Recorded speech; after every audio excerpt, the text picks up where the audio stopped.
திட்டம் போட்டு செயல்படுத்தப்படுகிற ஒரு சூழலை உருவாக்குவதற்காக முடிவெடுப்பது என்று வரும்போது ஆட்சி பல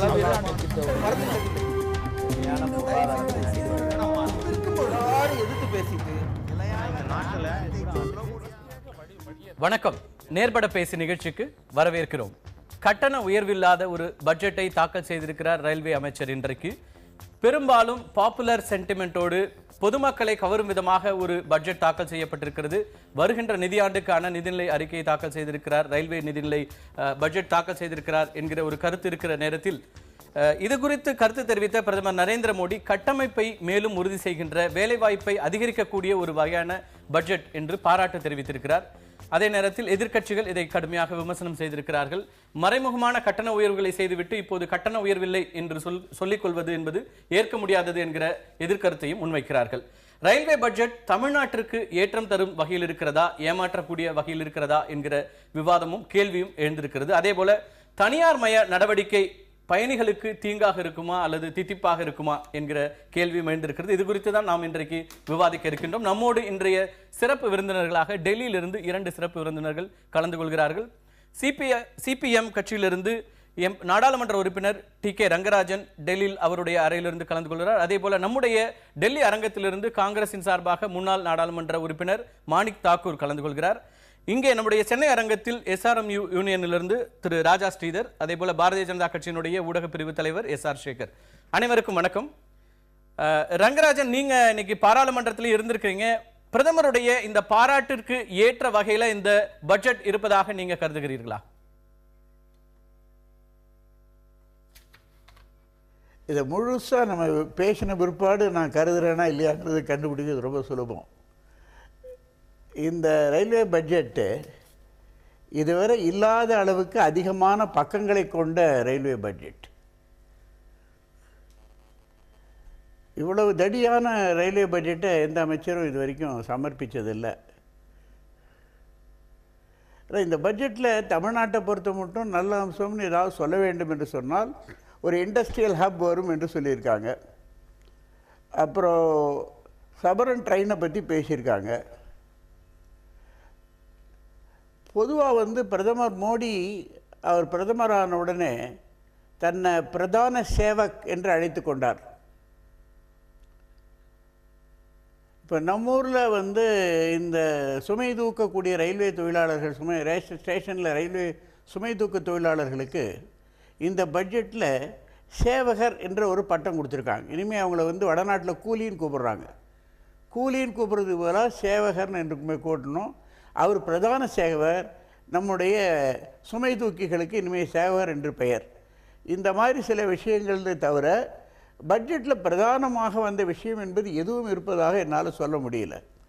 உண்மையிலேயே தமிழக முதலமைச்சர் 11ஆம் தேதி எழுதிய கடிதத்திற்கு எந்த விதமான பதிலும் பட்ஜெட்டில் இல்லை என்பதும், இன்று அவரும் அது வருத்தம் தெரிவித்து ஒரு அறிக்கை விட்டிருக்கிறதையும் நீங்கள் பார்த்தா புரியும்.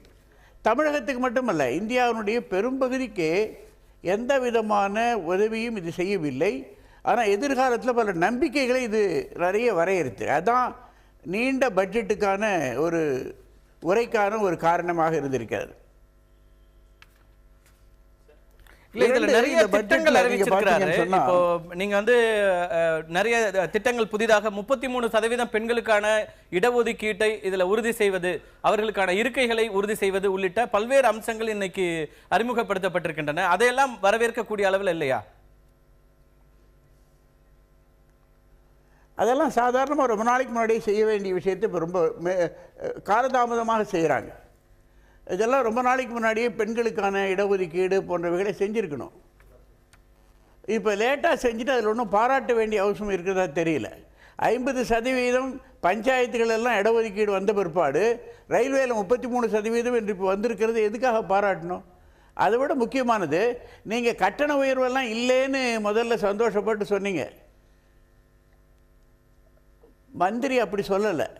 மந்திரி தெளிவாக என்ன சொல்லியிருக்கிறாரு, ரயில் ரெகுலேட்டரி அத்தாரிட்டி அதை ஃபிக்ஸ் பண்ணிப்பாங்க. அதை எப்போ ஃபிக்ஸ் பண்ணோம்னு அவங்களுக்கு தெரியும். ஆகவே நாளை காலையில் கூட அவங்க ஃபிக்ஸ் பண்ணலாம்.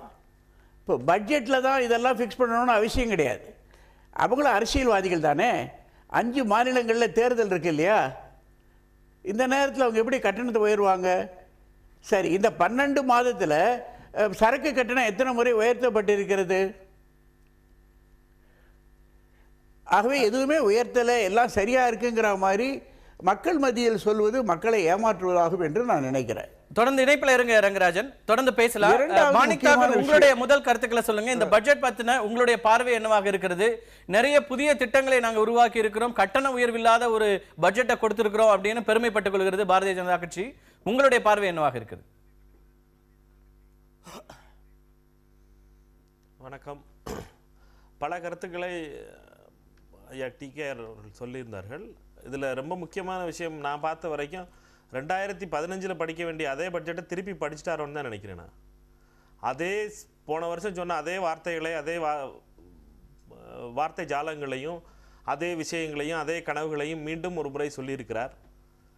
எதுவுமே நிறைவேற்றப்படாத, வெறும் 2020 எல்லாம் நிறைவேற்றப்படும், 2020 நிறைவேற்றப்படும் என்று அனைத்திற்குமே மைல்ஸ்டோனாக 2020 வைத்துக் கொள்வது என்பது 2019 வரைக்கும் தான் இவர்களுக்கு வாய்ப்பு கொடுக்கப்பட போகிறது. கணக்கு 2019 மக்கள் பார்க்க வேண்டும் 2019. ஆனால் இவர்கள் 2020 என்று வைத்துக் கொள்ளும் பொழுது இவர்கள் வெறும் கனவை விற்பதற்காகவும், அதே நேரத்தில் மக்களிடம் வார்த்தை ஜாலங்களை சொல்லி புதிய புதிய திட்டங்களைப் போல தங்களை காட்டிக்கொள்வதிலும் தான் முன்னிறுத்தி இருக்கிறார்கள். எப்படி பிரதமர் இருக்கிறாரோ அவருடைய வழியிலே அவருடைய அமைச்சர்களும் செல்கிறார்கள் என்பதுதான் மிக முக்கியமான விஷயமாக இருக்கிறது. அதைவிட மிக முக்கியமான விஷயம் என்னவென்றால், மத்திய அரசு மாநில அரசோடு துணையோடு, மாநில அரசோடு பார்ட்னர் என்றெல்லாம் சொல்வது என்பது, மாநில அரசிடம் நிதி இல்லை. நிதி இல்லாத மாநில அரசுகளோடு எப்படி நீங்கள் பங்காளியாக முடியும்? எம்பிக்களிடம், ஒவ்வொரு எம்பிக்களிடமும் நிதி வாங்கி நாங்கள் திட்டத்தை நிறுத்துவோம் என்றெல்லாம் சில வார்த்தை ஜாடங்கள், எம்பி லாடிலிருந்து என்ன 10 லட்சம் 50 லட்சம் தான் கொடுக்க முடியும். 1 லட்சம் கோடி ரூபாய் பட்ஜெட்டில் சில லட்சங்களில் ஒன்றுமே நடக்காது. இது வெறும் வார்த்தை ஜாலங்களால் நடந்த ஏமாற்றம் தருகின்ற பட்ஜெட். தொடர்ந்து இணைப்பில் இருங்க மாணிக் தாக்கூர், நம்ம தொடர்ந்து பேசலாம். ராஜா ஸ்ரீதர், நீங்கள் யூனியன்லேருந்து பல பட்ஜெட்டை பார்த்துருக்கீங்க, உங்களுடைய அனுபவம் என்பது ரொம்ப விசாலமானது. இந்த பட்ஜெட்டை என்ன விதமாக நம்ம எடுத்துக்கிறது? ஒரு வகையில் பார்த்தோன்னா வெளிப்பார்வைக்கு எந்த கட்டண உயர்வும் இல்லாமல் இருக்கிறது, பெண்களுக்கான வசதிகள், அதே போல் மூத்த குடிமக்களுக்கான இடங்கள் அப்படின்னு பல விஷயங்களை முன்னிறுத்தி வருகிறது. இன்னொரு பக்கம் அவர்களுக்கான, இப்போ நீங்கள் வந்து ஒரு கம்பார்ட்மெண்ட் தூய்மையாக இல்லைன்னா கூட நீங்கள் SMS அனுப்பிச்சு அதெல்லாம் தூய்மைப்படுத்திக்கலாம் அப்படிங்கிற மாதிரியான விஷயங்களையும் கொண்டு வந்து முன்னிறுத்துகிறார். உங்களோட பார்வை என்னவா இருக்கு? முதல் கட்ட பார்வை. அமைச்சருடைய அறிவிப்புகள் எல்லாம் பயணிகளுக்கு வசதி செய்வதற்காகவும் தகவல் தொழில்நுட்பத்தை பயன்படுத்தி அதை செய்ய முடியும் என்கிற அந்த நம்பிக்கையோடு இருக்கிறார். ஒரு தொழிற்சங்கவாதி என்று இதை பார்க்கிற போது இந்த திட்டத்தில், இந்த பட்ஜெட்டிலே பல ஆபத்துகள் தொக்கி நிற்கின்றன. முதலாவதாக இன்றைக்கு அவர் அறிவித்திருக்கிறார் 40,000 கோடியில் 2 லோகோ மேனுஃபேக்சரிங் யூனிட் வருவதாக சொல்லியிருக்கிறார். உண்மையிலேயே அதற்கு காரணம் அடித்தளம் நட்டவர் லாலு பிரசாத் யாதவ் அவர்கள். ஆனால் இன்றைக்கு அந்த திட்டம் வந்து அது மேக் இன் இந்தியா என்று அழைக்கப்பட்டு அதன் மூலமாக போடப்பட்டிருக்கிற ஒப்பந்தத்தில் 12 ஆண்டுகளுக்கு இந்த லோகோக்களை பராமரிக்கிற உரிமையை தனியாருக்கு கொடுத்திருக்கிறார்கள். ஆக கொஞ்சம் கொஞ்சமாக பழைய லோகோக்கள் வெளியே போகிற போது இப்போது அதை பழுது பார்க்கிற ரயில்வே துறையுடைய வேலையை பறிக்கிற முயற்சியாக இருக்கும். இரண்டாவதாக, இந்த பட்ஜெட்டில் துவக்கத்திலேயே இந்த budget is going to be engine of growth என்று சொல்லியிருக்கிறார். இந்த நாட்டுக்கு இது வேலை வாய்ப்பை உருவாக்கும் என்று சொல்லியிருக்கிறார். ஒரு பக்கம் வேலை வாய்ப்பை இந்த பட்ஜெட் உருவாக்கும் என்று சொல்கிறார். இந்த பட்ஜெட் வருவதற்கு முன்பாகவே ரயில்வே வாரியத்திலிருந்து உத்தரவு வருகிறது, காலி இடங்களை நிரப்பக்கூடாது, புதிய பொறுப்புகளை உருவாக்கக்கூடாது. இப்போ நீங்கள் சொல்கிறீங்க 4 மினிட்டில் வந்து டாய்லெட்டை க்ளீன் பண்ணுவாங்க SMS கொடுத்தா அப்படிங்கிறீங்க. ஆனால் ரயில்வே போர்டு உத்தரவு என்ன சொல்லுதுன்னா, ஆன்போர்ட் சர்வீஸில் பிறகு ஸ்டாஃப் இருக்காங்களோ அதை ரிவ்யூ பண்ணி குறைங்க அப்படிங்கிறாங்க. ஸோ ஒரு பக்கம் ரயில்வே வாரியம் அங்கே இருக்கிற ஆன்போர்ட் ஸ்டாஃபை குறைக்க சொல்லுகிறார்கள். அமைச்சர் சொல்லுகிறார் 4 நிமிடத்திலே கழிவறை சுத்தம் செய்ய வேண்டும் சொல்கிறார். இரண்டாவதாக, இப்போது புதிய ட்ரெயின் செட்ஸ் வாங்க போகிறார்கள். எங்களை பொறுத்த மட்டிலே தொழில்நுட்பம் வளர்கிற போது டிரான்ஸ்ஃபர் ஆஃப் டெக்னாலஜியை நாங்கள் எதிர்க்கவில்லை. ஆனால் மாறாக முழுக்க பன்னாட்டு நிறுவனங்களுக்கே மேனுஃபேக்சரிங், சப்ளை அண்டு மெயின்டெனன்ஸ் கொடுப்பதை நாங்கள் எதிர்க்கிறோம். ஆகவே ரயில்வே தொழிலாளர்களை பொறுத்த மட்டிலே மிகப்பெரிய ஆபத்து. இரண்டாவதாக, சூசகமாக இந்த அமைச்சர் சொல்லியிருக்கிறார், பிபேக் தேப்ராய் கமிட்டி பரிந்துரைகளை நான் ஏற்றுக்கொண்டு அதை நிறைவேற்ற இருக்கிறேன்னு சொல்கிறார். பிபேக் தேவராய் கமிட்டி என்பது முழுக்க முழுக்க ரயில்வேயை விற்பதற்கான முயற்சி. பிபேக் தேவராய் கமிட்டி சொல்லுகிறது பிரைவேட்டைசேஷன்ங்கிற வார்த்தையை தொழிற்சங்கங்கள் தவறாக புரிந்து கொண்டிருக்கின்றன. It is not privatisation, it is only private entry என்று ஒரு புதிதாக ஒரு கதையை சொல்லி தனியார் வருவதற்கான வாய்ப்பு. நம்முடைய மரியாதைக்குரிய ரங்கராஜன் குறிப்பிட்டது போல ரெகுலேட்டரி அத்தாரிட்டி வருவதற்கு காரணமே தனியாரை நுழைப்பதற்கு. ரயில்வேவுக்கு நஷ்டம் ஏற்படுகிற போது அதை பற்றி கவலைப்படாத அரசாங்கம் இப்போது சொல்லுகிறது ரயில்வேக்கு வருகிற தனியாருக்கு நஷ்டம் ஏற்படுமானால் அதை மத்திய அரசாங்கம் ஈடு செய்யும் என்று சொல்வதற்காக தான் அங்கே வருகிறார்கள். ஆகவே கட்டண உயர்வு இல்லை என்று சொல்வது இன்றைக்கு மகிழ்ச்சியாக இருக்கலாம். கட்டணம் உயர்த்த மாட்டோம் என்று அமைச்சர் சொல்லவில்லை. மாறாக கடந்த இந்த ஆட்சியிலே 3 முறை கட்டணம் உயர்ந்திருக்கிறது. சேகர், எல்லாத்துக்குமான பதில் உங்கள்கிட்ட கேட்க வேண்டியிருக்கிறது. 5 மாநில தேர்தலை மனதில் வைத்துக்கொண்டு கட்டண உயர்வில்லாத ஒரு பட்ஜெட்டை கொடுத்திருக்கீங்க அப்படின்னு ரங்கராஜன் சொல்றாரு. கூடுதலாக இவங்க எல்லாமே குறிப்பிடுகின்ற விஷயத்தையும் கூட நம்ம பார்க்க வேண்டியிருக்குது. கடந்த பட்ஜெட்ல நீங்க எந்த கட்டணமும், அதாவது அந்த பட்ஜெட்ல அறிவிக்கப்படாமல் அதற்கு பிறகு இந்த ஓராண்டுல ஏற்றப்பட்ட அந்த கட்டண உயர்வுகள்னு பார்த்தோம்னா 10% இருந்த அந்த தட்களுடைய அந்த எண்ணிக்கை அப்படிங்கிறது 30% ஆக்கியிருக்கீங்க. அது போன பட்ஜெட்ல சொல்லப்படல. ஆனால் அதற்கு பிறகு சொல்லப்படாமல் யாருக்கும் பேசப்படாமல் ஏற்றப்பட்ட ஒரு விலை நிர்ணயமாக இருந்தது. அதே போல டிக்கெட் ரிசர்வேஷன்லையும் கேன்சலேஷன் சார்ஜ், அதுக்கான சார்ஜ் வந்து டபுள் ஆக்கிட்டீங்க. 2 மடங்காக அது பிடிக்கப்பட்டது. அதுவும் போன பட்ஜெட்ல சொல்லப்படல. ஆனால் அதற்கு பிறகு எந்த அறிவிப்பும் இல்லாமல் நடைமுறைக்கு கொண்டு வரப்பட்டது. அதே போல உயர் வகுப்பு இருக்கைக்கான சேவை கட்டணம் உயர்த்தப்பட்டது. முதல் வகுப்புல இருக்கிற ஏசி ஃபர்ஸ்ட் கிளாஸ்ல இருக்கிற இந்த மூத்த குடிமக்களுக்கான சலுகை பறிக்கப்பட்டது. இது எல்லாமே பட்ஜெட்ல அறிவிக்காம, கடந்த பட்ஜெட்ல அறிவிக்காமல் அதற்கு பிறகு இந்த ஓராண்டுக்குள் நிறைவேற்றப்பட்ட விஷயங்கள். அப்ப இந்த பட்ஜெட்லயும் நம்ம வந்து நேரடியாக எந்த கட்டண உயர்வையும் சொல்லாம அதற்கு பிறகு அடுத்தடுத்து ஏன் அறிவிக்க மாட்டீங்கன்னு நம்ம எதிர்பார்க்க முடியாது. இல்லை, இது வந்து நீங்கள் அதாவது இந்த விமர்சனங்கள் சொல்பவர்கள் பெசிமிஸ்டிக் அப்படின்னு தான் நான் நினைக்க முடியும். ஏன்னா ஒரு பட்ஜெட் வந்து முதல்ல வந்து அண்ணன் ரங்கராஜனுக்கு சொல்கிறேன். அவர் வந்து இது அதிக எடை கொண்டதுன்னாரு. நான் பட்ஜெட்டை எடை போட்டு பார்க்கணும்னா பட்ஜெட்டை வெயிட் போட்டு பார்த்துருக்காரு அண்ணன். உள்ளுக்குள்ளார வந்து டீட்டெயில்ஸ்லாம் எடை போட்டு பார்த்துருந்தாருன்னா பரவாயில்ல. ஆனால் அப்படி எடை போட முடியாது, எடை போட்டு பார்த்து குறைவாக சொல்ல முடியாது என்கின்ற காரணத்தினால காகிதத்தை எடை போட்டிருக்காருன்னு நினைக்கிறேன் நான். இப்போ வந்து அது மட்டும் இல்லாமல் வந்து முதல்வருக்கு பதில் இல்லைன்னு சொன்னார். அதாவது இந்த பட்ஜெட்டினுடைய போன ஆண்டு இந்த அமைச்சர் சொன்ன பதிலை வைத்து பார்த்தா தெரியும். இந்த பட்ஜெட் வந்து ஒரு ரெஃபார்மினுடைய துவக்கம். இது ஒரே ஆண்டிலே முடிவதல்ல. இது 5 ஆண்டு காலம். 2020 போட்டிருக்கோம். 2020 வேற ஒரு கவர்மெண்ட் பிஜேபி எலெக்ட் ஆகலைன்னு வச்சுக்கோம். வேற ஒரு கவர்மெண்ட் தொடர்ந்து செய்ய வேண்டியது. ஏன்னா Narendra Modi has not been elected to govern, not only to govern but also to reform. அந்த ரிஃபார்முடைய அடிப்படையில் தான் இதை செய்து கொண்டு வருகிறோம். அதனுடைய அடிப்படையில் இது தொடர்ந்து இந்த போன பட்ஜெட்டினுடைய துவக்கம், போன பட்ஜெட்டினுடைய கண்டினியூவேஷன். இது ஒன்று. இரண்டாவது விஷயம் வந்து 33% எதுக்கு பாராட்டுனார் அண்ணன். அண்ணன் வந்து 5 ஆண்டு காலங்கள் காங்கிரஸோடு இருந்தார், அப்போ ஏன் செய்யலைன்னு தெரியல. அதுக்கப்புறம் ஆதரவு தெரிவித்தார், அப்போ ஏன் செய்யலன்னு தெரியல. அதுக்கப்புறம் செய்யறதுக்கு பாராட்டு, அவர்களுக்கு மனம் வராது, பாராட்ட வேண்டிய அவசியம் இல்லை. அதனால தான் அந்த விஷயம். அதே மாதிரி வந்து 2015 பட்ஜெட் மீண்டும் படிக்கப்பட்டதுன்னா நான் திருப்பி தாக்கூருக்கு பதிலே என்னுடைய பதிலே இது it is a continuation, ongoing process. It is not a single budget. தொடர்ச்சியா படிச்சீங்கன்னா பரவாயில்லை, அதையே படிக்க அது என்பது அவருடைய பார்வையில். ஏன்னா போன தடவை என்ன செய்திருக்கிறோம் என்பதற்கு நான் வந்து பட்ஜெட் இது அனெக்சர் ஒன்று கொடுத்துருக்கேன், அதை படிச்சு பாருங்கன்னு சொல்லி வரிசையாக 139 ஐட்டங்களை சொல்லி எந்த பாரால படிச்சிருக்கேன், அந்த பாராக்கு என்ன பதில், என்ன செய்திருக்கோம், அதுல முழுசாக செய்தது என்ன, பாதி செய்தது என்ன என்கின்ற உண்மையை பாராளுமன்றத்திலே சமர்ப்பித்திருக்கிறார். இதற்கு மேல ஆதாரம் தேவையில்லை. இதை படித்து பார்த்து இவர்கள் சொல்லி இருந்தார்களே ஆனால் இதெல்லாம் சொன்னதெல்லாம் தப்பு, சொன்னதெல்லாம் பொய், ஆதாரம் இல்லாது சொன்னா ரைட்டு, இவர்களால் சொல்ல முடியல. ஏன்னா இந்த பட்ஜெட் வந்து ஒரு காமன் மேன் பட்ஜெட் மட்டுமல்ல, ஒரு தொலைநோக்கு பட்ஜெட். இது தொழில் வர்க்கத்தை மட்டுமல்ல, சாதாரண பயணிகளுக்குமான பட்ஜெட். பேசஞ்சர் அம்யூனிட்டியில் ஒரு மிகப்பெரிய அளவில் செஞ்சிருக்காரு. காரணம் ஒரே ஒரு விஷயத்தை மட்டும் பார்க்கணும். கடந்த 5 ஆண்டு திட்டங்கள் 7, 8, 9, 10, 11, 12 வரிசையாக ஒரு ஒரு சாதாரணமாக சொல்லுங்க, ஒரு 240 1000 கோடி, 350, 450, 550 வரிசையாக உயர்ந்து வருது பட்ஜெட்.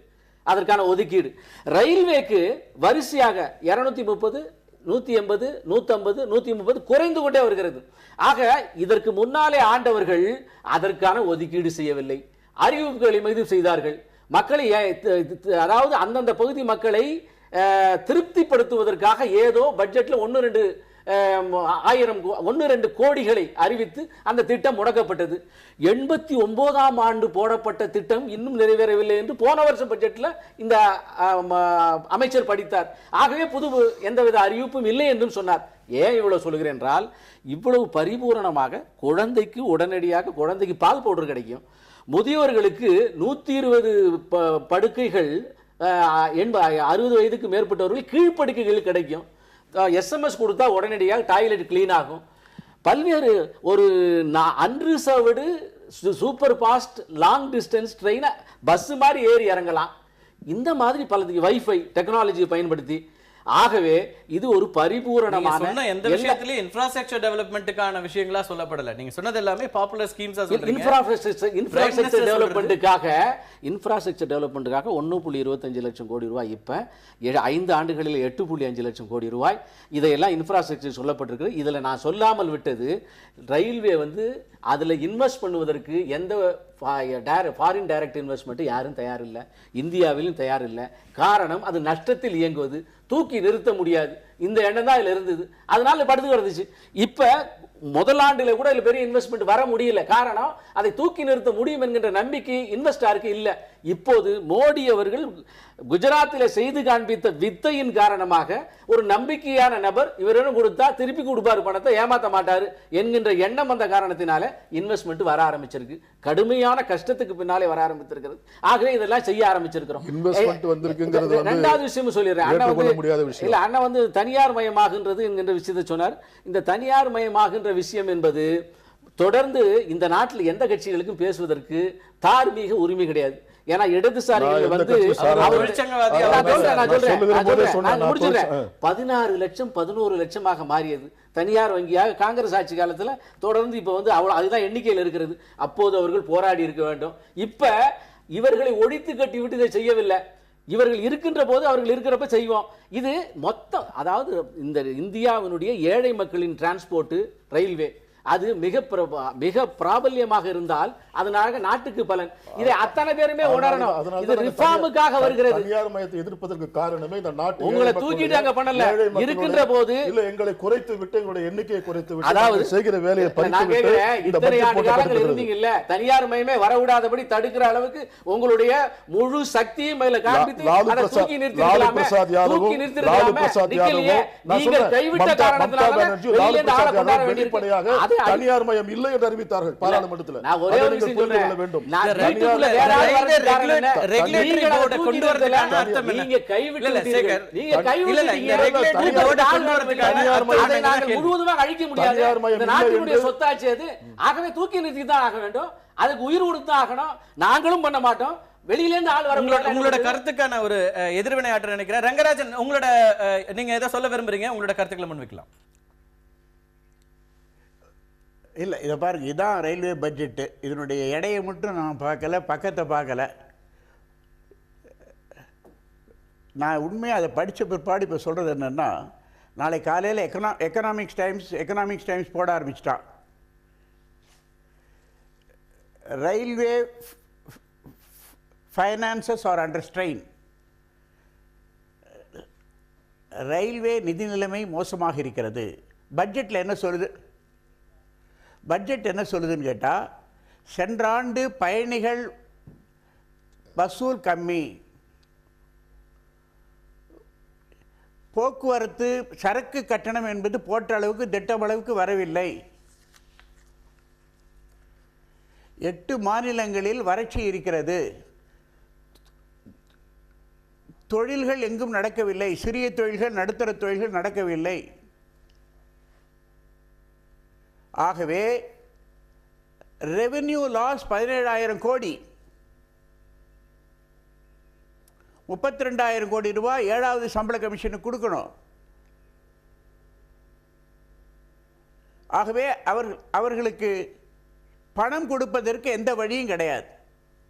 இந்த ஆண்டு ரயில்வே 50,000 கோடி ரூபாய் பற்றாக்குறையில் துவங்குகிறது. பொது பட்ஜெட்டில் ஏதாவது கொடுக்குறாங்களான்னு நாளைக்கு அருண்ஜேட்லி 29 என்ன சொல்றாருன்னு பார்ப்போம். எதுவுமே செய்ய முடியாது. பெண்களுக்கு ஆனா நீங்க தொடர்ந்து பேசி முடிச்சிருங்க, தொடர்ந்து பேசி முடிங்க. 50 எதுவுமே செய்ய முடியாத போது 33% பெண்களுக்கு இடமெல்லாம் அதுலேருந்து வருதுதான். உண்மையிலேயே ரயில்வே பட்ஜெட் வந்த உடனே இன்று மாலை சென்செக்ஸ் 113 விழுந்துடுச்சு, புள்ளி கீழே விழுந்திருக்கு. சிமெண்டினுடைய ஷேர் கீழே விழுந்திருக்கு, ஸ்டீலுடைய ஷேர் கீழே விழுந்திருக்கு. ஆகவே ரயில்வே பொதுமக்களுக்கு மட்டும் வெளிச்சம் காட்டவில்லை, இந்த நாட்டு தொழிலுக்கும் வர்த்தகத்துக்குமே மிகப்பெரிய ஆபத்து இருக்கிறது என்று சொல்லி இருக்கிறது. இதெல்லாம் படிச்சா கொஞ்சம் அவருக்கு உதவியா இருக்கும். நீங்க தொடர்புல இருங்க. ராஜா ஸ்ரீதர், அவர் இந்த 33% இடஒதுக்கீடு பெண்களுக்கு அப்படிங்கிறது நடைமுறையில எப்படி இருக்கும் நீங்க பாக்குறீங்க? நடைமுறையில் ஒருவேளை நான், என் மனைவி, என்னுடைய மகள் 3 பேரும் ட்ரெயினில் போகிற போது ரிசர்வேஷனில் அவங்க 2 பேருக்கு பர்த்து கிடச்சிடலாம், ஒருவேளை நான் வந்து ட்ரெயினில் போகாமல் இருக்கலாம்.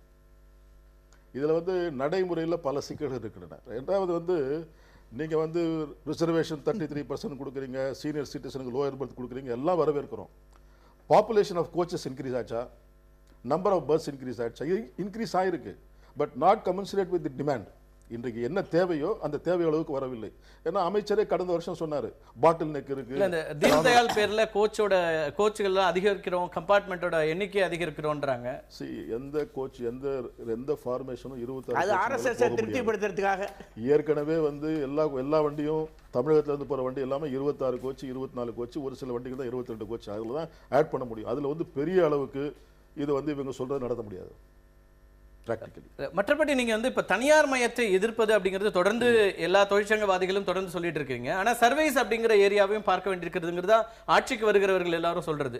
அப்போ அந்த இதனுடைய இந்த உங்களுக்கு ரயில்வேயோடைய நட்டம் ஒரு பக்கம் அதிகரித்து கொண்டிருக்கிறது. நீங்க நிறைய முறை விளக்கம் சொல்லியிருந்தாலும் ஊழியர்களுக்கான சம்பளம் அப்படிங்கிறதும் பெரிய அளவிற்கு போகிறது. இந்த மாதிரியான கேள்விகளும் முன்னாடி வந்துட்டே தானே இருக்கு பொதுமக்கள் மத்தியில். இப்போ வந்து ஒவ்வொரு முறையும் இந்த பட்ஜெட்ல கூட 6வது சம்பள கமிஷனில் எங்களுக்கு எவ்வளோ சம்பளம் அதிகமாச்சு அப்படிங்கிற கணக்கை எடுத்து அமைச்சர் சொல்லியிருக்காரு. நான் உங்களுக்கு ஒரு உதாரணத்தை சொல்லுகிறேன். ஒரு வீட்டு வாடகை 100 ரூபாய், அதை பராமரிக்கிற செலவு 5 ரூபாய், அப்படின்னா பராமரிப்பு செலவு 5%. வாடகையே நீங்கள் 10 ரூபா தான் வசூல் பண்ணுறீங்க, அப்படின்னா பராமரிக்கிற செலவு 50% ஆகிடுது. இங்கே என்னென்னா I am charging below the cost. அது மந்திரியே வந்து பட்ஜெட்டில் சொல்கிறார், இந்த வருஷம் 30,000 கோடி, போன வருஷம் 24,000 கோடி, அதுக்கு முந்தின வருஷம் 19,000 கோடி. இந்த பணமெல்லாம் மத்திய அரசு ஈடு செய்திருக்க வேண்டும். அப்படி செய்திருந்தால், இந்த வருமானம் வந்திருந்தால், எங்களுக்கான செலவினம் என்பது அதில் அந்த பர்சன்டேஜ் வந்து குறைஞ்சிருக்கும். ஆக மேம்போக்காக பார்க்கிற போது ஏதோ ரயில்வே தொழிலாளிக்கு அள்ளி கொடுப்பதாக இவர்கள் சொல்லுகிறார்கள். மாறாக நிலைமை அப்படி இல்லை. முதலாவதாக. ரெண்டாவது வந்து எங்களோட கான்ட்ரிபியூஷன் என்ன அப்படின்னு நீங்கள் பார்க்குற போது, ரயில்வே எம்ப்ளாயி கான்ட்ரிபியூஷன் பார்க்குற போது, நான் சொல்லலை, ஆஸ் அ ட்ரேட் யூனியன்ஸ் நான் சொல்லலை, இந்த அமைச்சரே சொல்லியிருக்காரு, railway stood the test of time with the grit and commitment of railway எம்ப்ளாயிஸ்னு சொல்லியிருக்காரு.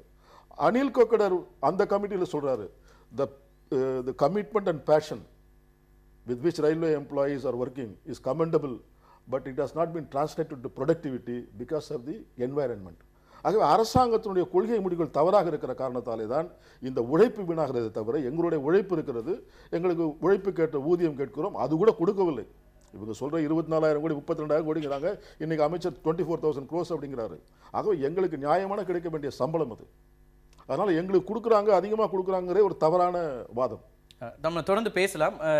ரங்கராஜன் ஒரு விஷயத்தை குறிப்பிட்டார், அதுவும் கூட இன்றைக்கு சர்ச்சையாகி இருக்கிறது. தீனதயாள் பேர்ல கொண்டு வரதும் கூட RSS நீங்க வந்து மகிழ்ச்சிப்படுத்துவதற்கு, சாட்டிஸ்ஃபை பண்றதுக்காக இந்த பெயர்கள் எல்லாம் சூட்டப்படுகின்றன அப்படிங்கிறதும் இருக்கிறது. ஒரு சிறிய இடைவேளைக்கு பிறகு தொடர்ந்து பேசுவோம். திரு ரங்கராஜன், இடைவேளைக்கு முன்னாடி நீங்க சொன்னீங்க அந்த பெட்டிகளுக்கான பெயர் சூட்டுறதை கூட நீங்க RSS ஓட கனெக்ட் பண்றீங்க. எதிர்க்கட்சிகள் எல்லாவற்றையும் இப்படியே பார்க்கறது சரியா இருக்குமா? அதையே குறிப்பாக அவர் ஒரு பெயர் சூட்டல் அப்படிங்கிறதுல என்ன பிரச்சனை வந்துட முடியும்னு பாக்குறீங்க நீங்க? இல்லை, தெரிஞ்ச ஆளாக இருந்தால் பரவாயில்ல. இப்போ தீனதயாள் உபாத்யாயாங்கிறவரை தமிழ்நாட்டில் இருக்கக்கூடிய 7 கோடி மக்கள் எத்தனை பேருக்கு தெரியும்? நீங்கள் கப்பலோட்டி தமிழன்னு வைங்க, தந்தை பெரியார்னு வைங்க, இது இன்னைக்கு கூட பார்லிமெண்ட்டில் பெரியாரை பற்றி பேசணும், எல்லாருக்கும் தெரியும். நீங்கள் தெரியாத ஒரு பேரை நீங்கள் வச்சா மட்டும் என்ன லாபம் இருக்குது? பாரதியார் பேரை வைங்க, பெரியார் பேரை வைங்க, இல்ல, பெயர் சூட்டுறது அப்படிங்கிறது ஒரு தாக்கூர் பேரவைங்க. இல்ல வேற சுபாஷ் பிரச்சனைகள் சந்திர போஸ் அல்லது பேரவைங்க. வேற விஷயங்களை சுட்டி காட்டுறதுக்கு பெரிய விஷயங்கள் இல்லாத போது இந்த மாதிரி பிரச்சனைகளை எதிர்க்கட்சிகள் முக்கியமா பாக்குறீங்களா? இல்லைங்க நான் தெளிவாக சொல்லிடுறேன், நான் பேசுகிறேங்க. 50,000 கோடி ரூபா மைனஸில் தான் இப்போ ரயில்வே பட்ஜெட் ஆரம்பிக்குதுங்க. இப்போ அவங்க என்ன பண்ண போகிறாங்கன்னா ரயில்வே சொத்துக்களை விற்கிறதுன்னு முடிவு பண்ணியிருக்காங்க. தனியார் துறைக்கு விடுறது, தனியாரை ஊக்குவிப்பது, ஒரு 4,000 கோடி ரூபாய்க்கு ரயில்வேல போர்டில் விளம்பரம் வைப்பது. ரங்கராஜன், நீங்க தொடர்ந்து பேசுங்க, உங்களுடைய குரல் கேட்கிறது, நீங்க தொடர்ந்து பேசிட்டு இருக்கலாம். உங்களுடைய ரயில்வேனுடைய உபரி நிலங்களை அவர்கள் குத்தகைக்கு விட போகிறார்கள் அல்லது வித்து விட போகிறார்கள். தனியார் துறையில் இதை ஈடுபடுத்துவது என்பது பிபிபி என்பது அவர் தொடர்ந்து சொல்லிக்கிட்டே இருக்கார். பப்ளிக் பிரைவேட் பார்ட்னர்ஷிப் என்கிற பேரில் வந்துகிட்டு இருக்குது. ராஜா ஸ்ரீதர் சொன்னது தான் கரெக்ட். வள்ளக்காரன் காலத்திலேயே தனியார் துறையில் நஷ்டம் வந்தால் வள்ளக்காரனுக்கு லாபம் கொடுத்தான். ஆனால் இப்போ இந்தியா வெளிநாட்டுக்காரனை முதல் போட சொல்லி அவனுக்கு லாபம் கொடுக்க போகுது. இந்திய தொழிலுக்கு அதனால் லாபம் இல்லை, இந்திய சிறு தொழிலுக்கு லாபம் இல்லை. நம்ம தொடர்ந்து பேசலாம். ரங்கராஜன் இணைப்புல இருங்க, ரங்கராஜன் இணைப்புல இருங்க, தொடர்ந்து பேசலாம். மாணிக்கம், உங்களுடைய கருத்துக்கள் என்ன இருக்குது? அவர் பாரதிய ஜனதால இருந்து சேகர் பல விஷயங்களை முன்வைக்கிறாரு. தொடர்ந்து போன பட்ஜெட்டினுடைய தொடர்ச்சியாக பல்வேறு விஷயங்களை நிறைவேற்றி இருக்கிறோம். அது குறித்து ரயில்வே அமைச்சர் தன்னுடைய இன்றைய நிதி அறிக்கையிலையும் அதை சுட்டி காட்டியிருக்கிறாரு. இதையெல்லாம் பார்க்காமல் கடந்த ஆண்டினுடைய பட்ஜெட்டையே திருப்பி படிக்கிறதாக நீங்க குற்றம் சாட்டுறது அடிப்படை இல்லாதது அப்படிங்கிற கருத்தை முன்வைக்கிறார்.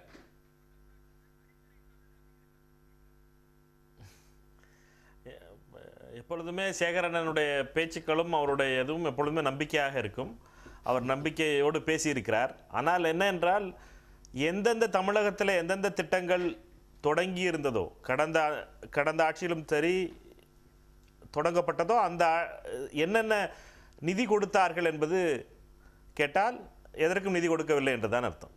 தமிழகத்தில் இருந்து அமைச்சராக இருக்கிறார் அண்ணன் பொன்னார் அவர்கள் சொன்னார், இந்த முறை மதுரை நாகர்கோயில் இரட்டு பிஜி கன்வர்ஷன் அவசியம் நடக்கும் என்று சுரேஷ் பிரபுவை கூட்டிக் கொண்டு வந்து அங்கே 2 மாதங்களுக்கு முன்னாலே, ஜல்லிக்கட்டுக்கு முன்னாலே அந்த கதையை அவுத்து விட்டார். ஆனால் அதை பற்றி ஒரு வார்த்தை கூட இல்லை பட்ஜெட்டில். நானும் தேடினேன், மதுரை நாகர்கோயில் எங்கே போனது என்று. அதே போல செங்கோட்டை புனலூர் என்ன கொடுத்தார்கள் என்று தெரியவில்லை. இப்படி நடக்கக்கூடிய திட்டங்களுக்கே, தமிழ்நாட்டிலே துவங்கப்பட்ட திட்டங்களுக்கே பணம் கொடுக்கவில்லை. இந்த நிலை தொடர்கிறது. நன்றி தாக்கூர், இணைப்பில் இருங்க. தமிழ்நாட்டை பொறுத்த வரைக்கும் இந்த திட்டங்கள் எந்த அளவில் இருக்கு ராஜா ஸ்ரீதர்? இப்போ ஏன்னா புதிய ரயில்கள் அப்படிங்கிறது இந்த முறை அறிவிக்கப்படவே இல்லை. ஆனாலும் தமிழ்நாட்டுக்கான அறிவிப்புகள்ங்கிறது 2 விஷயங்கள் இருக்கு. ஒன்று இந்த ஆட்டோ ஹப்னு சொல்றாங்க, 2வது இதுல வேளாங்கண்ணி நாகப்பட்டினம் அந்த நிலையங்கள் புதுப்பிக்கப்படும் அப்படிங்கிற ஒரு அறிவிப்பு வந்திருக்கிறது. இதை தாண்டி அந்த ஆட்டோ ஹப் கூட புதிய திட்டமா அல்லது ஏற்கனவே இருக்கிறத என்ஹான்ஸ் பண்ணி உருவாக்கப்படுகிறதா? இப்பவே நாங்கள் ஒரு கடந்த 1 ஆண்டு காலமாக அப்படி அங்கே வருகிற கார்களை, தயாரிக்கிற கார்களை எடுத்து செல்கிற வேலையை செய்திருக்கிறோம். இப்போது பாலாஜாபாத்தில் அதுக்காக ஒரு முனையத்தை உருவாக்கி அதை செய்ய போகிறார்கள். காரணம், அந்த பகுதியில் பல்வேறு ஆட்டோமொபைல் இண்டஸ்ட்ரி வந்திருக்கு. அது வரவேற்கத்தக்க ஒன்று. தமிழகத்தை பொறுத்த மட்டும் இந்த நிதிநிலை அறிக்கையில் ஏறத்தாழ 2064 கோடி ஒதுக்கியிருக்கிறார்கள். அதில் இணைப்பு என்று பார்த்தால் மொரப்பூர் தருமபுரி அதுக்கு போட்டிருக்காங்க. அப்புறம் எலக்ட்ரிஃபிகேஷனில் தஞ்சாவூர் விழுப்புரமும் ஓமலூர் பெங்களூரும் பண்ணியிருக்காங்க. இதை தவிர இந்த திட்டத்தில் அறிவித்திருப்பதெல்லாம் 84 சப்வே, 13 ரோடு ஓவர் பிரிட்ஜ். இதுதான் அறிவிப்பு வந்திருக்கிறது. ஆகவே ஏற்கனவே அறிவித்த திட்டங்களுக்கான பணம் வரவில்லை. இந்த அமைச்சரை பொறுத்த மட்டும் கடந்த ஆண்டு என்ன சொன்னாருன்னா, நான் பட்ஜெட்டில் ஃபண்ட் அலோகேட் பண்ண மாட்டேன், எக்ஸ்ட்ரா பட்ஜெட்டரி ரிசோர்ஸஸ் மூலமாக பணம் வரும், நாங்கள் இபிஆர் த்ரூ பேங்கிங் அப்படின்னு சொன்னார், இன்ஸ்டிடியூஷனல் பேங்கிங் அப்படின்னாரு. ஒரு வகையில் அவர்கள் இருவரும் சொன்னது நியாயமான ஒன்று. காரணம் என்ன, கடந்த முறை சொல்லுகிற போது 2020 என்று சொன்னார், 8 லட்சம் கோடி இன்வெஸ்ட்மெண்ட் அப்படின்னு சொன்னார். இந்த வருஷமும் அதே தொகை தான் சொல்கிறாங்க. 2வதாக கடந்த ஆண்டு சொன்னார் 1.5 லட்சம் கோடி எல்ஐசி கொடுக்குறாங்க அப்படின்னார். கடந்த ஆண்டு எல்ஐசி கொடுத்தது வெறும் 2000 கோடி, அது கூட அக்டோபர் மாத இறுதியில் கொடுத்திருக்கிறார்கள். மீண்டும் அதையே வைத்துக்கொண்டு திட்டங்கள் நிறைவேற்று சொன்னால் திட்டங்கள் நிறைவேறாது. இரண்டாவது, நம்முடைய மரியாதைக்குரிய சேகர் அவர்களே சொன்னார், ரயில்வே நஷ்டத்தில் ஓடுகிறது, யாரும் வரமாட்டாங்க அப்படின்னாரு. யாரும் வரமாட்டார்கள் தெரிந்து கொண்டு மீண்டும் மீண்டும் நாங்கள் பிபிபி மூலமாக செய்வோம், நாங்கள் மல்டிலேட்டரல் பேங்கிங் மூலமாக பண்ணுவோம் அப்படிங்கிறது ஏற்புடையதல்ல.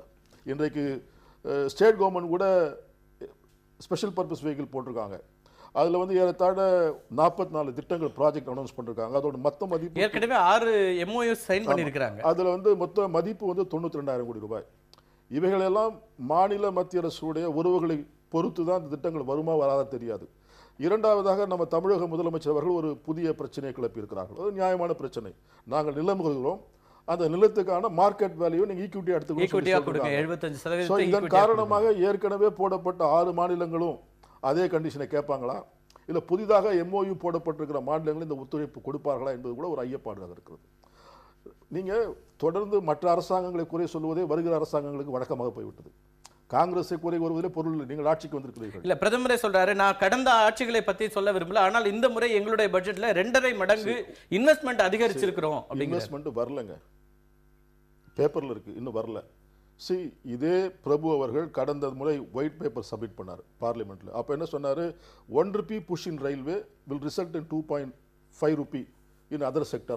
இந்த முறை என்ன சொல்றாரு, ரயில்வேல 1 ரூபாய் முதலீடு போட்டால் மற்ற துறையில் 5 ரூபாய் வரும் என்று சொல்கிறார். ஆக மற்ற துறையில் 5 ரூபாய் வரும் வளர்ச்சி என்று சொன்னால் ரயில்வேல ஏன் முதலீடு செய்யக்கூடாது? நான் கேட்கிற முதலாளிகளுக்காக ரெவென்யூ ஃபோர்கான்னு சொல்லிட்டு 4 லட்சம் கோடியை தள்ளிடுறாங்க. முதலாளிகளுக்காக அன்கலெக்டட் இருக்கு, டாக்ஸ் இருக்கு, அது ஒரு 5 லட்சமா இருக்கு. இன்னும் சொல்ல போனால் தேசிய உடமையாக்கப்பட்ட வங்கிகள் அங்க வந்து NPA இருக்கு, 1,14,000 கோடி ஒதுக்கி இருக்காங்க, ரத்து பண்ணிட்டாங்க மிகப்பெரிய முதலாளிகளுக்கு. அப்படி இருக்கிற போது இந்த நாட்டிலே 1 ரூபாய் முதலீடு செய்தால் 5 ரூபாய் மற்ற இடங்களில் வருமானம் வரும் என்று தெரிகிற போது, இதுதான் இன்ஜின் ஆஃப் growth தெரிகிற போது இங்கே முதலீடு செய்வதில் என்ன தயக்கம் இருக்க முடியும்? அதனால் முதலீடு அரசாங்கம் மூலமாக வர வேண்டும். இதுதான் எங்களுடைய கோரிக்கை.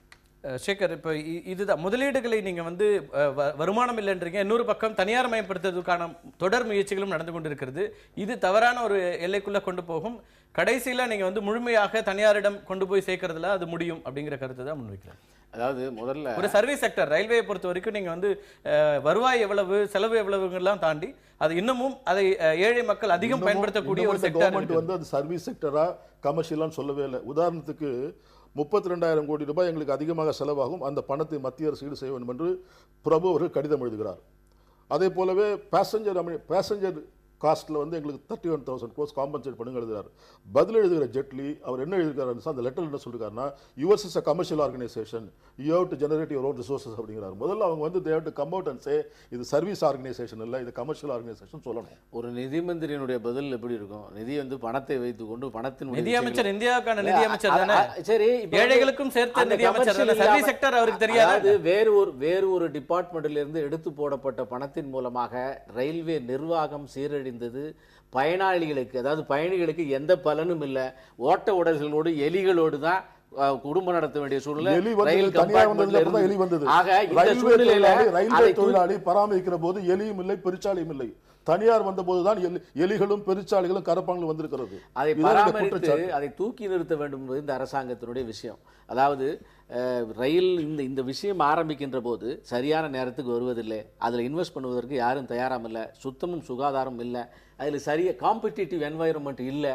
இந்த சூழ்நிலையில் காம்படிட்டிவ் என்வாயர்மெண்ட்னா எதை சொல்றீங்க? அதாவது அதில் அந்த ரயில்வேயில் இன்வெஸ்ட் பண்ணுவதற்கு மக்கள் வர வேண்டும் என்றால் அது அட்ராக்டிவாக இருக்கணும், அது அதிகமாக ஓடணும், அதுல வந்து கோச்சுகள் நன்றாக இருக்கணும், பயணிகள் ஏற வேண்டும். நான் முடிச்சிடுறேன். அவர் சொன்னா அதே சேர்த்து நீங்க பதில் சொல்லுங்க. இவங்க எதை விரும்புறாங்கன்னா, அண்மையில ஜாட் போராட்டம் நடந்தது. அப்போ வந்து டெல்லி சண்டிகருக்கு வழக்கமா டிக்கெட் வந்து 3,500 ரூபாய் பிரைவேட் ஏர்லைன்ஸ்ல, அன்னைக்கு வந்து 99,000 ரூபாய். தனியார் வந்ததன் விளைவு ஒரு நாளைக்கு வந்து போக்குவரத்து பாதிக்கப்படுகிறது என்று சொன்னால் 3,000 ரூபாய் டிக்கெட் 99,000 விற்பாங்க, அரசாங்கம் வேடிக்கை பார்த்து கொண்டிருக்கும். அதாவது அதைத்தான் இவர்கள் ரயில்களை உடைத்தெறிந்து பயணங்கள் தடைபடுகின்ற போது அவர்கள் வைத்தது, அவர்கள் அப்படிதான். நீங்க ஜாட் விடுங்க, சுவிதான்னு ஒரு ட்ரெயின் இயக்கிட்டு இருக்கீங்க, அதோட ஃபார்மேட் என்னவா இருக்கு? அதாவது வளர்ச்சிகளை பற்றி பேசுவதாக இருந்தால் இந்த மொத்த ரயில்வே விட்டுருக்கலாம். இப்ப 3 ரயில்களை இவ்வளவு அறிமுகப்படுத்திருக்கீங்க. திட்டங்களை மூன்று ரயில்கள் அறிமுகப்படுத்திருக்கீங்க. 2 தான் பண்ணிருக்காங்க. ஒண்ணுக்கு பெயர் மாற்றம் பண்ணிருக்காங்க. அவங்க வந்து ஹம்சஃபார்னு ஒரு ட்ரெயின் இன்ட்ரோடியூஸ் பண்ணிருக்காங்க. அது ஏற்கனவே லாலு அவர்கள் வந்து கரீப் ரத் ஏழைகளின் ரதம் அதுல வந்து சாப்பாடு இல்ல, இந்த இதுல வந்து ஆப்ஷனல் சாப்பாடு. அதனால ஒரு திட்டம் வந்து பெயர் மாற்றமே தவிர புதிய திட்டம் இல்ல. அதாவது இந்த வளர்ச்சியை, இந்த பட்ஜெட்டினுடைய உண்மை நிலையை, இந்த பட்ஜெட் வந்து வெற்றி அடைந்ததை ஏற்றுக்கொள்ள முடியாமல், அதை வந்து கொஞ்சம் கூட ஜெரிக்க முடியாமல் பேசுகின்ற பேச்சு கட்டண உயர்வுகளை மறைமுகமாக கொண்டு வருவதன் மூலமாக கட்டணங்களை நீங்க வசூல் பண்ணிட்டு தான் இருக்கீங்க. நீங்க சொன்னீங்க இதனுடைய பயன் வந்து பயனாளிகளுக்கு போல, கம்யூட்டர்ஸ்க்கு போல, ரயில்ல இருக்கிற பயணிகளுக்கு போகலன்றீங்க. ஆனால் உங்கள் ஆட்சியிலையும் கூட மறைமுக கட்டணங்கள் தொடர்ந்து அதிகரித்து கொண்டே இருக்குன்னு நான் ஒரு பட்டியலும் உங்களுக்கு வாசிச்சேன். இன்னும் கூட அதுல இன்னும் சில கருத்துக்களும் இருக்கிறது, எதெல்லாம் கட்டணம் உயர்த்தப்பட்டதுன்னு சொல்லி. அப்ப அது யாருக்கு பயனளிக்கிறதுங்கிற கேள்வி வரத்தானே. நான் கேட்கிறேன் உங்கள்கிட்ட, அந்த ரயிலில் வந்து வசதிகள் செய்யப்பட வேண்டுமா, புது ரயில்கள் இயக்கப்பட வேண்டுமா, புது பாதைகள் போடப்பட வேண்டுமா, அது வந்து இருக்கக்கூடிய லோக்கல் ரோட் டிரான்ஸ்போர்ட்டை விட அதிகமான பயனை மக்களுக்கு கொண்டு சேர்க்க வேண்டுமா, இதெல்லாம் வேண்டும் என்றால் என்ன வேண்டும்? பணம் வேண்டும். இப்ப அதே பயண கட்டணத்தை உயர்த்தாமல் இருக்கணும். இன்னைக்கு டீசல்ல இயங்கிட்டு இருக்கிறதா சரக்கு கட்டண போக்குவரத்து. பெரும்பாலான சரக்கு ரயில்கள் டீசல்ல போயிட்டு இருக்கு. டீசல் விலை இவ்வளவு குறைவான பிறகும் கூட அதுல என்ன கட்டணம் குறைச்சிங்க? இல்ல, அதாவது பஸ்ல வந்து 1200 ரூபாய் இன்றைக்கு கோயம்புத்தூர்ல இருந்து இங்க. ஆனா செகண்ட் ஏசில இங்க வந்து அந்த 1100 ரூபாய் அந்த ரேஞ்சில் இருக்கு. சாதாரண 300 ரூபாய் 350 ரூபாய் டிக்கெட் இருக்கிறது. அதை விட பயன் அதிகமாக தந்து கொண்டிருக்கிறது. 1200 ரூபாய் 1300 ரூபாய் போகக்கூடிய, குறிப்பாக விழா காலங்களில் 1500 2000 வைக்கக்கூடிய அரசு போக்குவரத்து கழகங்கள்ல நீங்க பேருந்துல கோயம்புத்தூர்ல இருந்து சென்னை வருவதற்கு எவ்வளவு ஆகுது? நீங்க பிரைவேட் வால்வோ சர்வீஸ் சொல்லாதீங்க. இல்ல, அதாவது உங்களுக்கு அந்த பெனிஃபிட் யார் தர்றாங்க? இந்த ரயில் தரக்கூடிய வந்து பேருந்து கட்டணத்தை விட குறைவான கட்டணத்தில் இயங்கி கொண்டிருக்கின்ற ரயில்வே நிர்வாகத்துல நீங்க வந்து அந்த அந்த அந்த ஏழை மக்களுக்கு பெருமளவுக்கு இன்னைக்கும் பயன்படுத்தக்கூடியதாக இருக்கிறது ரயில்வே தான். இல்ல, ஏழை மக்களுக்கான விஷயங்கள் இங்க அதிகரிக்கப்பட்டிருக்கிறது, உயர்த்தப்பட்டிருக்கிறது. நம்ம இன்னைக்கு புதிதாக அறிமுகப்படுத்தப்பட்ட ரயிலுடைய இதுவே தேர்ட் ஏசி தான் மொத்த கம்பார்ட்மெண்ட்டும். அதுல எங்க ஏழைகளுக்காக அறிமுகப்படுத்தப்பட்ட அன்ரிசர்வ்டு கம்பார்ட்மெண்ட்ல போற இன்னொரு ட்ரெயின் உங்க கண்ணுக்கு தெரியல. Unreserved long distance super fast express, அது உங்க கண்ணுக்கு தெரியலையே. அதாவது எல்லா கேட்டகரியும் இருக்காங்க, ஒரு கேட்டகரி இல்ல. எல்லா கேட்டகரிக்கு வரும்போது செலக்டிவா ஒரு கேட்டகரி மட்டும் எடுத்து நீங்க பேசுறீங்க. யார் அதிகமாக இருக்கிறார்களோ, யாருடைய பயன்பாடு அதிகமாக தேவை இருக்கிறது, அல்லது யாருக்கு தேவை அதிகம்னு நம்ம அதுக்குதான் இந்த பட்ஜெட் ஒருவேளை என்னுடைய பார்வை இப்படி இருக்கு, அது சரியா இல்லையா நீங்க சொல்லுங்க. நடுத்தர வர்க்கத்தையும் உயர் வகுப்பினரையும் திருப்திப்படுத்தக்கூடிய வகையிலான ஒரு பட்ஜெட்டா இதை டிசைன் பண்ணிருக்காங்களா அப்படிங்கிற ஒரு கேள்வி இருக்கு. இல்ல, அதுக்கு நான் ஒரு பதில் சொல்லிடுறேன். அதாவது 88,000 66,000 இருக்கைகள், 66,000 படுக்கைகள், 880 கோச்சுகள், 390 அன்ரிசர்வ்டு கோச்சுகள். யாருக்குன்னு நீங்களே முடிவு பண்ணீங்க. யாருக்குன்னு முடிவு பண்ணீங்க? எல்லாம் இந்த நாட்டில் வெறும் ஏழைகள் மட்டும் இல்ல, வெறும் பணக்காரன் மட்டும் இல்ல, வெறும் நடுத்தர குடிமக்கள் மட்டும் இல்ல, ஒரே ஒரு தரப்புக்கு மட்டுமே எதுவுமே செய்ய முடியாது. எல்லா தரப்புக்கு தான் சேர்த்து செய்யணும்.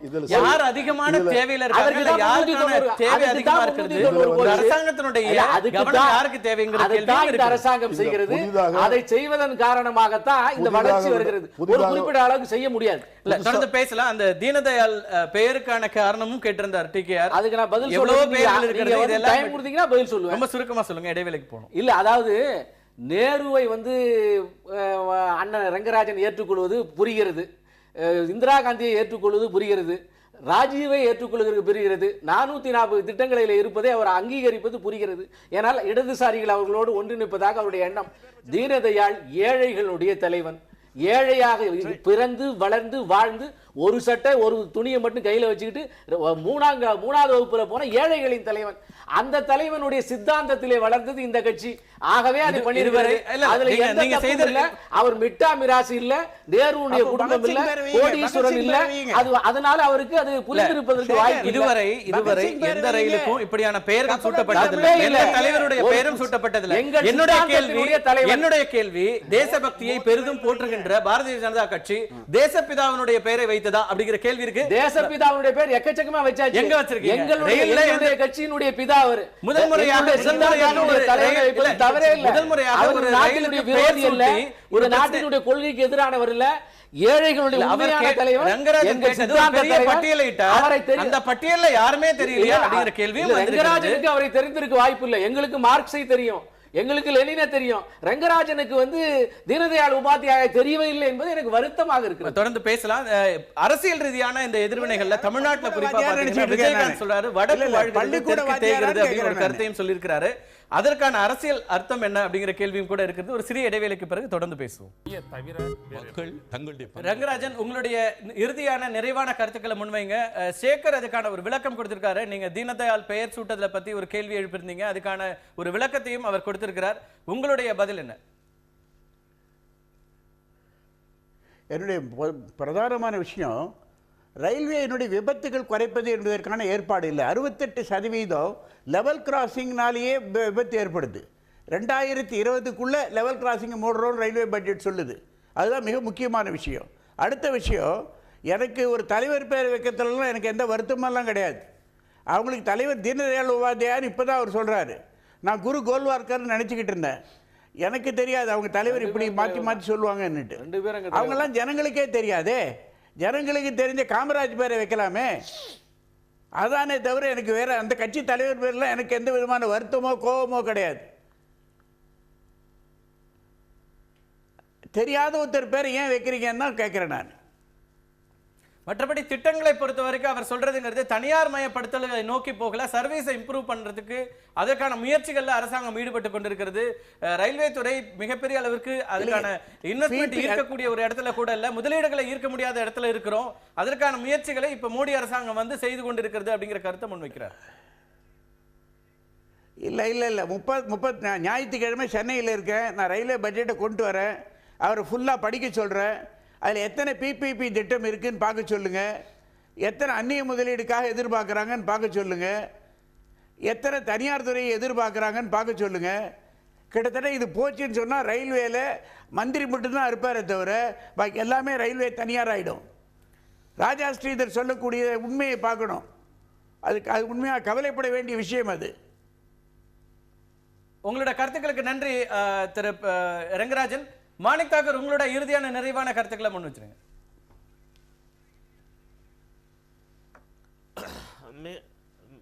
இரண்டு விஷயங்கள் மிக தெளிவாக சொல்ல விரும்புகிறேன். அதாவது கருத்துக்கு நன்றி. இந்த பட்ஜெட் வெறும் கண்துடைப்பாக அமைந்திருக்கிறது. தமிழகத்திற்கு 37 நாடாளுமன்றங்களை கொண்ட உறுப்பினர்கள் அதிமுகவில் இருந்தும் அவர்களெல்லாம் மௌனம் சாதித்து கொண்டும் கடிதம் எழுதி கொண்டும் இருக்கின்ற முதலமைச்சரும் நாடாளுமன்ற உறுப்பினருமாக இருக்கிறார்கள்.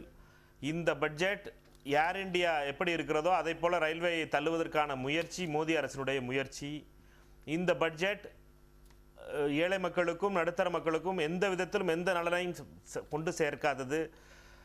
மொத்தம் 7131 ரயில்வே ஸ்டேஷன்கள் நிலையங்கள் இருக்கின்றன இந்தியாவிலே. அதில் வெறும் 100 ரயில்வே நிலையங்களை வைஃபை ஃபெசிலிட்டி கொண்டு வருவோம் என்று சொல்லுவது என்பது வேடிக்கைக்குரிய விஷயமாக தெரிகிறது. இப்படி வெறும் போலியான வாக்குறுதிகளை தந்து கடந்த ஆண்டில் படித்த அதே பட்ஜெட்டை படித்திருக்கிறார். மக்கள் 60 மாதம் கேட்டார் மோடி, 30 மாதம் முடிய போகிறது, ஒன்றும் வரவில்லை. மக்கள் மிகப்பெரிய அளவிலே இவர்களை தண்டிப்பார்கள் என்பது மட்டும் இதிலே உறுதியாக தெரிகிறது. நன்றி மாணிக் தாக்கூர். ராஜா ஸ்ரீதர், இந்த இன்னொரு முக்கியமான திட்டமும் அறிவிக்கப்பட்டிருக்கிறது, டெல்லி சென்னை ஃப்ரைட் சர்வீஸ். அது எந்த அளவிற்கு முக்கியத்துவம் வாய்ந்தது? அது அந்த திட்டம் குறித்து கொஞ்சம் சொல்லுங்கள். டெடிகேட்டட் ஃப்ரைட் காரிடார் முதல்ல அனௌன்ஸ் பண்ணாங்க. இப்போ நார்த் டு ஈஸ்ட் பண்ணியிருக்காங்க. 2 காரிடார் வந்து ஒர்க் நடந்துகிட்ருக்கு. அந்த ப்ராஜெக்ட் முடிகிறதுக்கு 2019 ஆகும். அந்த ப்ராஜெக்ட் ஆரம்பித்த போது எங்களோடு பேசிய ரயில்வே அமைச்சர், ரயில்வே அதிகாரிகள், இது முழுக்க முழுக்க ரயில்வே கட்டுப்பாட்டுக்குள்ளவே இருக்கும், உலக வங்கியிலிருந்து கடன் வாங்கி செய்வதாக சொன்னார்கள். ஆனால் இந்த ஆட்சி மாற்றத்துக்கு பின்னாலே அந்த திட்டத்திலேயும் அந்நிய நேரடி முதலீடு அல்லது பிரைவேட் பப்ளிக் பார்ட்னர்ஷிப் வர இருக்கிறது. இப்போது அமைச்சர் அவர்கள் அது டெல்லி சென்னைக்கும் அதை விரிவுபடுத்துவதாக சொல்லியிருக்கிறார்கள். இதனால் வர இருக்கிற ஆபத்து என்னவென்று சொன்னால், இந்த திட்டங்கள் வரும். இன்றைக்கு ரயில்வே எடுத்துக்கொண்டால் ரயில்வே ரெவென்யூ ஷேர் பார்க்குற போது ஏறத்தாழ 64 பைசா, ஒரு ரூபாயில் 64 பைசா சரக்கு மூலமாக வருகிறது. மீதம் இருக்கிற பணம் தான் பேசஞ்சர் மூலமாக வருது. ஸோ டெடிகேட்டட் ஃப்ரைட் காரிடார் வந்து ப்ரைவேட் ஆப்ரேஷன்ஸ் வந்துருச்சுன்னா, ஃப்ரைட் அங்கே போயிடுச்சுன்னா, இன்னைக்கு கிராஸ் சப்சிடைஸ் பண்ணுறேன்னா இதில் அதிகமாக வசூல் பண்ணிவிட்டு பயணிகள் கிட்டத்தை குறைச்சி அந்த கிராஸ் சப்சிடேஷன் வழி இல்லாமல் போய்விடும். அப்படி வழி இல்லாமல் போகிற போது இவர்கள் கொண்டு வருகிற தனியார் கொள்ளையடிப்பதற்கு இந்த ரயில்வேயை வழிவகுப்பார்கள். ஆகவே இந்த திட்டம் என்பது முழுக்க முழுக்க இந்த அரசாங்கம் சொல்வதிலே உண்மை இருக்குமானால் ஒரு நேர்மையாக சுரேஷ் பிரபு அவர்கள் ரயில்வேயிலே ₹1 போட்டால் ₹5 வரும் என்கிற நம்பிக்கை இருக்குமானால் முழுக்க முழுக்க இந்த திட்டங்களை மத்திய அரசு ஏற்று நடத்த வேண்டும். இல்லாவிட்டால் பொதுமக்களுக்கு மிகப்பெரிய பாதிப்பு ஏற்படும். திருமாவளவனுடைய இன்னைக்கு எதிர்வினையில ஒரு முக்கியமான அம்சமும் இருக்கிறது, அதையும் நம்ம பார்க்க வேண்டியிருக்கிறது. இன்னும் இந்த நூற்றாண்டிலும் இவ்வளவு முன்னேற்றங்கள், இவ்வளவு தொழில்நுட்பங்கள் வந்த பிறகும் மனித மலத்தை அகற்றக்கூடிய ஒரு சூழலை மனிதர்கள் செய்ய வேண்டிய அவசியம் ரயில்வே துறையில் இருக்கிறது, நீடித்துக் கொண்டு இருக்கிறதுங்கிறாரு. அதற்கு ஒரு ப்ரையாரிட்டியில முக்கியத்துவம் கொடுத்து ஏன் இந்த ரயில்வே துறை செயல்படலை? இல்லை, நீங்கள் அவர் சொல்லுகின்ற குற்றச்சாட்டு உண்மையாக இருக்குமானால் அப்படி ஒரு செய்கை தொடர்வது ஏற்றுக்கொள்ளப்பட முடியாதது. அதற்கு எந்த வகையில் அரசாங்கம் செய்ய வேண்டும் என்பதை செய்ய வேண்டும். இந்த அரசாங்கம், பிஜேபியினுடைய அரசாங்கம் இதில் கமிட்டட். இந்த விஷயத்தில் நாங்கள் கமிட்டட். ஏன்னு கேட்டால் வெஸ்ட் பெங்காலில் கையால் வண்டி எடுத்துகிட்டு போகக்கூடிய மனிதனே இழுக்கின்ற ஒரு நிலைமை 31 ஆண்டு கால கம்யூனிஸ்ட் ஆட்சியினுடைய சாதனை. அதனால இது அதுல ஒரு பங்கா தான் இந்த பயோ டாய்லெட் ஃபெசிலிட்டி அறிமுகப்படுத்துறாங்க. அதற்கான முக்கியத்துவம்ங்கிறது பெரிதாக இல்லாம இருக்கு. பயோ டாய்லெட் வந்து பயோ டாய்லெட்டை பப்ளிக் எப்படி யூஸ் பண்ணணும்னு தெரியல. ஒரு பாட்டில் போட்டு, ஒரு பிளாஸ்டிக் பாட்டில் போட்டாங்கன்னா அடைச்சிக்கிச்சுன்னா நான் மெயின்டெனன்ஸ் பண்ற இடத்துல நான் அதை ஓபன் பண்ற போது என்னாலே பணியாற்ற முடியாத ஒரு சூழலை உருவாக்கி இருக்கிறார். அதனால இதுக்கான விழிப்புணர்வு ஏற்படுத்தவே தவிர நம்ம அதை நோக்கி தானே போக வேண்டியிருக்கும். விழிப்புணர்வு ஏற்ற வேண்டும். ஆகவே இதை நாங்கள் நிச்சயமாக பார்க்கிறோம். இப்போ இந்த இது காரிடார் பற்றி சொன்னார். இந்த அரசாங்கம் காரிடார் கமிஷனிங், கம்ப்ளீட்டிங் ரெண்டுலேயுமே முக்கியமாக இருக்கிறது. அதனால தான் ஃப்ரைட்டு போகக்கூடிய வண்டிகளுக்கு டைம் டேபிள் கொடுக்கக்கூடிய அளவுக்கு நாங்கள் உத்தரவாதம் தந்திருக்கிறோம். இந்த இது தனியார் மையத்தை பற்றி சொன்னாங்க. தனியார் மையத்தை பற்றி பேசுவதற்கு தொழிற்சங்கங்களுக்கு கூட நான் தார்மீக உரிமை இருப்பதாக நினைக்கவில்லை. ஏன்னா காங்கிரஸ் ஆட்சி காலத்திலையும் சரி, அதற்கு பின்னால் UPA 2லையும் சரி, வெஸ்ட் பெங்காலுடைய செக்ரட்டரியேட்டில் 356 தனியார் வேலைக்கு வைக்கப்பட்டார் என்ற உண்மை. சலீம் இன்டர்நேஷனல் மல்டிநேஷனல் வெஸ்ட் பெங்காலை ஆண்டு கொண்டிருந்தது என்பது உண்மை. புத்ததேவ் பட்டாச்சாரியாரிலிருந்து அசோக் சென்னிலிருந்து ஈகே நாயனார் பேசுவதற்கு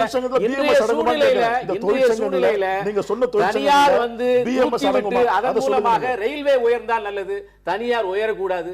ஆனால் தனியார் உயரக்கூடாது என்பது அடாவடித்தனமாக, அநியாயமாக இவர்கள் பயப்படுகின்ற விஷயங்கள் நடக்காது. ஒரு அரசியல் ரீதியான ஒரு கேள்வியை உங்கள்கிட்ட முன்வைக்கலன்னா இந்த நிகழ்ச்சி நிறைவு பெற முடியாது. விஜயகாந்தனுடைய இந்த அறிக்கையை எப்படி எடுத்துக்கிறது? அவர் வடக்கு வாழ்கிறது, தெற்கு தேய்கிறதுன்னு முடிச்சிருக்கிறாரு. உங்க கூட்டணியில வர்றதுக்கான வாய்ப்பு இருக்கா இல்லையா? இதை எப்படி பாக்குறது? இந்த விஷயம் வடக்கும் வாழ்கிறது, தெற்கும் வாழ்கிறது. இது ஒரு மாநிலம் சம்பந்தப்பட்டதல்ல. இந்த பட்ஜெட் இந்தியா முழுவதற்குமானது. 125 கோடி மக்களுக்கு அறிக்கை என்பது ஏற்க முடியாததா? ஏற்க முடியாததில்ல. அதாவது இப்படி ஒரு கேள்வியை கேட்டு அதன் மூலமாக ஒரு சங்கடத்தை ஏற்படுத்தி அதன் மூலமாக ஏதாவது ஒரு நல்ல விளைவு ஏற்படும் என்று நீங்கள் நினைத்தா அதுக்கு நான் காரணமாக இருக்க முடியாது. ஒரு பக்கம் ராமதாஸ் வரவேற்றிருக்கிறாரு. இல்ல, இது யார் வரவேற்றாலும் யார் எதிர்த்தாலும் இது மக்களுக்கான பட்ஜெட். குழந்தைகள் முதல் முதியோர் வரை, ஏழைகள் முதல் பணக்காரன் வரை, சாதாரண போர்ட்டருக்கு சகாயக் என்கின்ற முறை, மிகப்பெரிய காரிடார் வரை எல்லா வகையும் செய்கின்ற ஹோலிஸ்டிக் பட்ஜெட், எல்லாருக்குமான பட்ஜெட், வளர்ச்சியை நோக்கிய பட்ஜெட், அடுத்த 5 ஆண்டு கால இந்தியாவை தூக்கி நிறுத்தக்கூடிய பட்ஜெட். எந்த வகையான பட்ஜெட்டா இருந்தாலும் இந்த ரயில்வே துறை எந்த திசை நோக்கி போகிறது, எத்தனை கிலோமீட்டர் ஸ்பீட்ல போகுதுன்னு எல்லாரும் பார்த்துட்டு இருக்கிறோம். அடுத்த இந்த ஓராண்டுல சொல்லப்பட்ட விஷயங்கள் தொடர்ந்து நிறைவு செய்யப்பட வேண்டும் என்பதே அனைவருடைய எதிர்பார்ப்பாகவும் இருக்கும். மீண்டும் ஒரு நிகழ்ச்சியில் சந்திக்கலாம். நன்றி, வணக்கம்.